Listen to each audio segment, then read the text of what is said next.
Nah, Mas Mul, kami tidak melihat ada potensi sebagian rakyat akan mengganggu. Justru rakyat ingin segera melihat pergantian kepemimpinan nasional benar-benar on schedule, jangan sampai molor. Ya. Nah, Mas Mul, Inggih Pak Min. apa Anda sedang berhalusinasi melihat dengan kacamata buram penuh kecemasan sampai wanti-wanti seolah pelengseran Anda dan pelantikan Pak Prabowo bisa-bisa tidak terjadi dengan lancar dan mulus? Apa itu halusinasi Anda? Apa itu kegaduhan politik yang Anda harapkan menjelang 20 Oktober supaya pelantikan Mas Prabowo terpaksa ditunda, lantas Anda, Mas Mul, bisa melakukan manuver politik tertentu dan berlagak jadi pahlawan kesiangan? Apa itu yang Anda maksudkan, Mas Mul? Ya. Nah, juga mengapa Anda, Mas Mul, harus menyeret-nyeret APPSI, Asosiasi Pemerintahan Provinsi Seluruh Indonesia, dan mengingatkan mereka bahwa proses transisi kepemimpinan nasional tidak boleh diganggu oleh gejolak politik di wilayah masing-masing.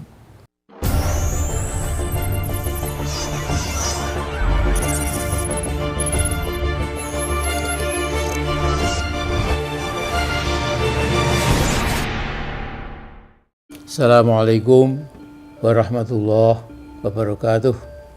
Alhamdulillahirabbil alamin. Wassalatu wassalamu ala asyrafil anbiya'i wal mursalin wa ala alihi wa sahbihi ajma'in. Saudaraku sebangsa setanah air yang saya hormati, saya cintai, saya termasuk orang yang tidak mudah percaya pada apa saja yang diomongkan Jokowi. Mengapa? Karena sudah terlalu sering berbohong, utamanya membohongi rakyat Indonesia. Nah, dalam beberapa waktu terakhir ini seolah ada kesepakatan di kalangan para pengamat politik dan jurnalis yang kritis yang menyatakan bahwa kita jangan mudah dikecoh oleh Jokowi. Caranya tafsirkan terbalik. Ya, artinya tafsirkan terbalik arah omongannya. Kalau dia ngomong ke utara, artinya dia sesungguhnya mau ke selatan, dan seterusnya. Nah, kalau Mas Mulyono bicara jaga kondisi politik sebaik mungkin agar proses peralihan kepemimpinan dari Jokowi ke Prabowo Subianto berjalan mulus, tanpa gangguan, tanpa kerusuhan politik, artinya kalau memang ada kelompok-kelompok yang mau demo atau membuat huru-hara politik, ya boleh saja. Contoh soal siapa yang membuat heboh, katanya 22 September yang lalu ada 20 ribuan pasukan berani mati pembela Jokowi. Nah, kalau betul tentunya akan membuat kegaduhan dahsyat di panggung politik nasional. Andai kata terjadi, alhamdulillah tidak. Mestinya Mulyono kan bisa tegas bersuara, misalnya saya tidak tahu menau soal itu, karena itu hentikan, karena hal itu berbahaya dan akan merugikan nama baik saya.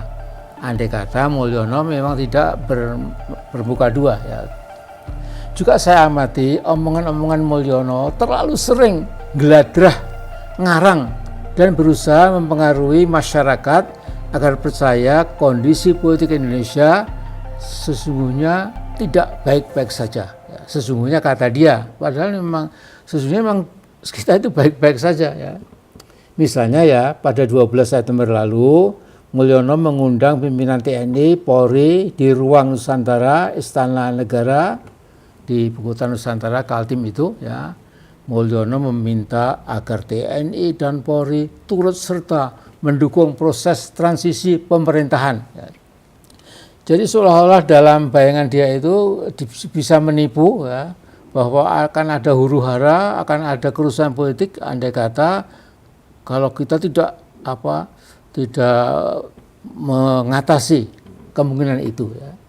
Jadi saya kutip pernyataannya lagi ini, ya, pastikan proses transisi ini berjalan dengan baik dan lancar. Jangan sampai ada riak-riak yang berpotensi mengganggu. Juga dukung penuh penyelenggaraan pilkada, jaga netralitas, jaga situasi agar tetap kondusif. Nah Mas Mul, kami tidak melihat ada potensi sebagian rakyat akan mengganggu. Justru rakyat ingin segera melihat pergantian kepemimpinan nasional benar-benar on schedule, jangan sampai molor. Ya. Nah Mas Mul, apa Anda sedang berhalusinasi melihat dengan kacamata buram penuh kecemasan sampai wanti-wanti seolah pelengseran Anda dan pelantikan Pak Prabowo bisa-bisa tidak terjadi dengan lancar dan mulus? Apa itu halusinasi Anda? Apa itu kegaduhan politik yang Anda harapkan menjelang 20 Oktober supaya pelantikan Mas Prabowo terpaksa ditunda, lantas Anda, Mas Mul, bisa melakukan manuver politik tertentu dan berlagak jadi pahlawan kesiangan? Apa itu yang Anda maksudkan, Mas Mul? Ya. Nah juga mengapa Anda, Mas Mul, harus menyeret-nyeret APPSI, Asosiasi Pemerintahan Provinsi Seluruh Indonesia, dan mengingatkan mereka bahwa proses transisi kepemimpinan nasional tidak boleh diganggu oleh gejolak politik di wilayah masing-masing. Apa yang saya lihat sejauh ini tidak ada sedikit pun gerakan politik di seluruh daerah di Indonesia ini yang akan menghalangi proses transisi itu. Ya.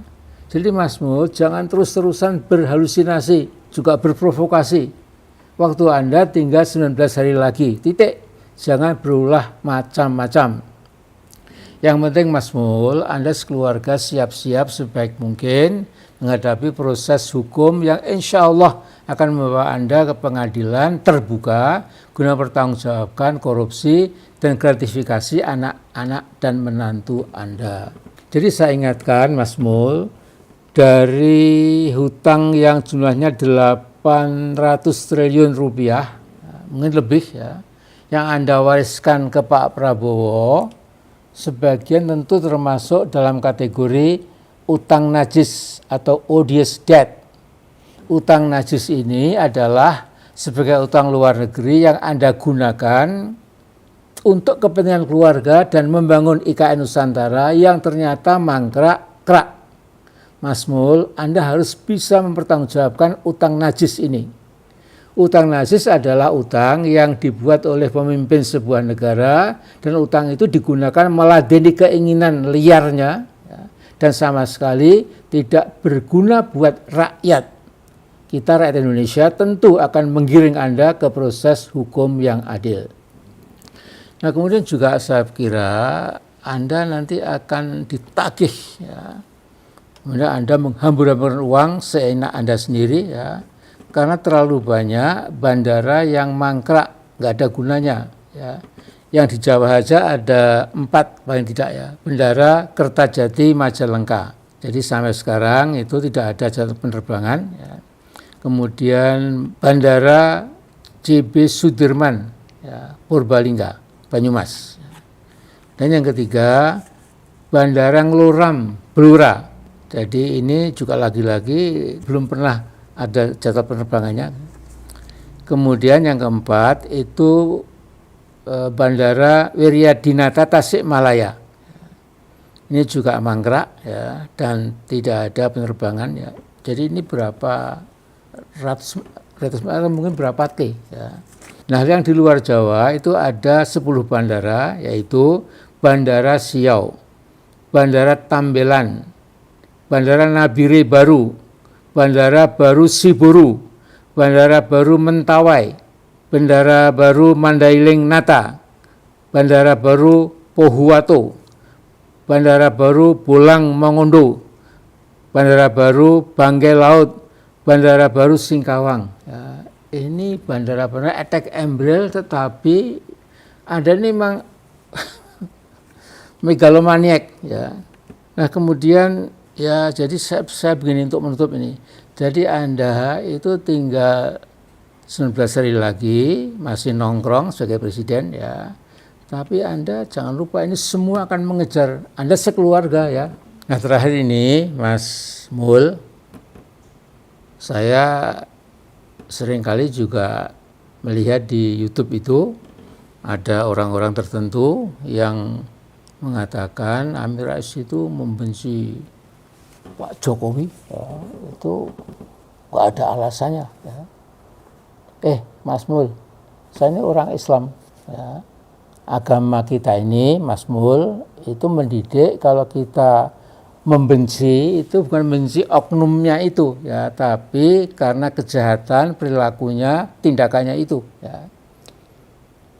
Nah, ini jadi pegangan saya itu. Nah, jadi kalau Anda bisa berubah, itu saya tentu tidak akan mengkritik lagi, tetapi soalnya sudah too late, ya, sampun kasep. Nah, jadi kita tinggal melihat insya Allah pasca 20 Oktober ya, akan ada proses hukum sesuai kehendak rakyat banyak yang akan ya terus terang membawa Anda sekeluarga ke pengadilan yang objektif, yang tidak boleh berlebihan, ya. Dan itu semua adalah keinginan bangsa Indonesia. Agar apa? Agar tidak ada lagi presiden setelah Anda yang masih macam-macam lagi, ya. Dan ini mungkin terakhir ya, Pak Jokowi. Ya. Saudara sekalian yang saya hormati, saya cintai sebangsa setanah air. Jadi saya ingin memotret opini yang datang dari berbagai unsur anak bangsa terhadap keberadaan dan masa depan Presiden Prabowo Subianto. Ya. Yang pertama, itu menurut saya memang ada orang-orang yang sudah a priori, ya, atau dalam bahasa Inggris a priori, ya, yaitu tidak mau menggagas, tidak mau melihat secara objektif, ya, pokoknya tidak percaya, ya, pasti buruk, pasti jelek, pasti hancur, ya, bukan lebih buruk dari rezim sebelumnya. Ya. Dan yang kedua, itu memang memakai kacamata yang penuh kebencian. Ya.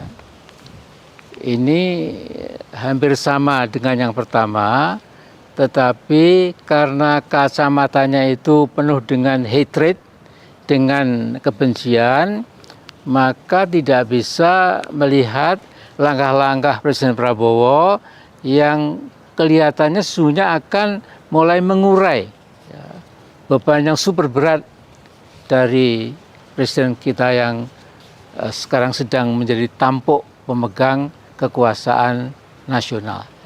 Nah, yang ketiga itu yang juga berlebihan, yang mengatakan pokoknya Pak Prabowo pasti berhasil, pasti hebat, lebih mampu, lebih kaya pengalaman, lebih bagus kepemimpinannya, lebih bervisi ke depan, and so on and so forth, ya. Tapi ini pun saya kira juga tidak elok. Yang keempat menurut saya adalah termasuk saya itu kira-kira mengatakan Pak Prabowo insya Allah berhasil asalkan ada 4 syarat. Ya. Yang pertama itu realistis. Ya. Tidak mungkin 10 tahun kerusakan yang ditimpakan ke bangsa ini kemudian diharapkan dalam ya 6 bulan atau 1 tahun kemudian sudah selesai, itu mustahil. Ya. Jadi harus realistis. Ya. Kemudian yang kedua, memang langkah-langkah Pak Prabowo itu perlu dukungan rakyat. Karena tanpa dukungan rakyat, mungkin juga kemudian kurang legitimasinya, kurang bobot keabsahannya, ya. Sehingga memang think tank-nya Pak Prabowo terus selalu membaca terus sejauh mana dukungan publik itu dibantukan, ya, diarahkan kepada langkah-langkah yang ditempuh oleh Presiden baru kita Pak Prabowo Subianto. Ya. Nah kemudian berikutnya lagi yang ketiga itu memang harus ada satunya kata dengan perbuatan. Ya. Jadi usahakan sungguh-sungguh, ya, apa yang dikatakan itu yang dikerjakan. Ya. Nah, kemarin itu saya kira ada sedikit ceglongan yang membuat kita kaget, kita semua kaget, ya, yaitu di satu pihak Pak Prabowo mengatakan pilkada jangan dicampur tangani, biarkanlah demokrasi berjalan di tiap-tiap pilkada untuk wali kota, bupati, kemudian gubernur, ya. Nah, tiba-tiba kemudian sebelum keluar negeri memberikan dukungan tertentu kepada yang sedang bertarung di pilkada di Jawa Tengah. Nah, seperti ini itu jangan diulangi, ya. Itu bisa merosotkan dukungan rakyat karena kemudian terlihat inkonsistensi, ya. Nah, kemudian juga saya kira ya, yang namanya pemimpin itu harus berani jadi risk taker, ya. Jadi risk taking leader itu yang diharapkan dalam kondisi yang kita lihat sekarang ini, karena kalau tidak berani mengambil risk taking, nggak mau dihujat, nggak mau dilawan,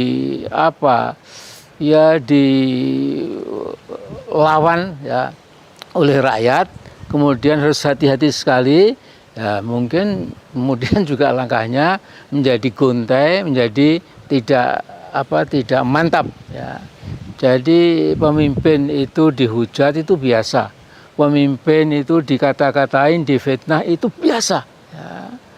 Jadi saya ingat sekali, walaupun ini ada dalam hadis maupun Quran, ya, tapi waktu itu saya ingat pesan dari almarhum Pak Kiai Liafi, ulama NU yang sangat lurus, ya.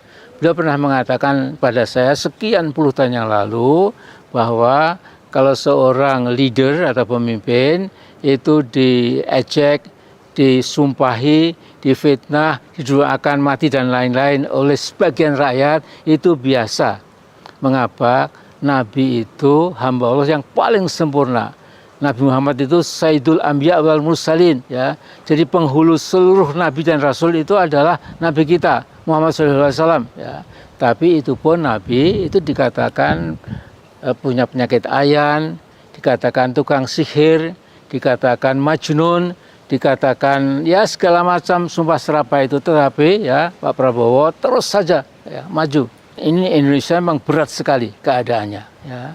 Jadi Anda mewarisi sebuah Indonesia yang sudah hancur mentalitas dan moralitasnya. Membangun masalah mental moral pun juga nggak gampang. Tapi memang apapun dimulai dari titik nol kembali lagi. Dan saya kira saya mengimbau kepada Presiden Indonesia, berikanlah fair chance, ya, kesempatan yang fair kepada Pak Prabowo, ya, sampai 9 bulan dan sebanyak-banyaknya 1 tahun.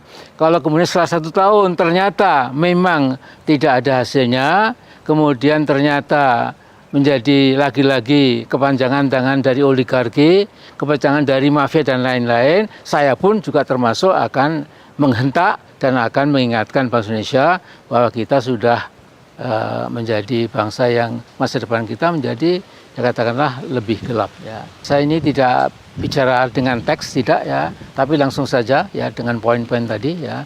Mudah-mudahan ini bisa kita pahami. Berikanlah kesempatan yang fair buat Pak Prabowo, ya. Jangan diganggu dulu, ya. Kemudian setelah 1 tahun barangkali kalau ternyata, ya, mudah-mudahan tidak, ternyata memang mengecewakan, ya, barulah kita bisa mengambil sikap yang lebih frontal dan lain sebagainya. Saya kira itu, kalau ada yang benar dari Allah SWT, kalau ada yang keliru tentu dari hamba Allah yang serba rapuh.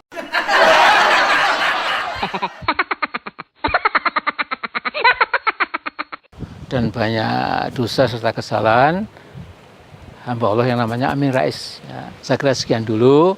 Assalamualaikum warahmatullahi wabarakatuh.